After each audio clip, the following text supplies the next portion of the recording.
سەرەتا بە ئامانجی پێکەوە ژیان و ئاشتیانە و نزیک بوونەوە لە یەکتر خوێندکارانی کەمپی پەنابەرانی سووری و لەگەڵ خوێندنگایەکی تایبەت لە یاریەکی دۆستانەدا پێکەوە یاری باسکێتبۆڵیان کرد.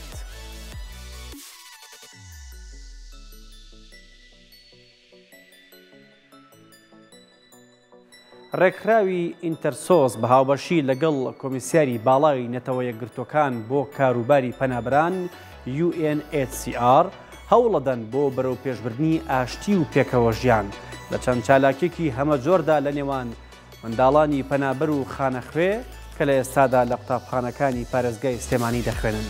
وەک بەشێک لەو چالاکیانە ڕێکخراوی ئینتەرسۆس هەستا بە ڕێکخستن و ئەنجامدانی چالاکیەکی وەرزشی دۆستانە بۆ خوێندکارانی پەنابەری دواناوەندی حەسەکە کە خوێندنگەیەکی تایبەتە بە پەنابەرانی سووری و خوێندنگەی جونیەری تایبەت.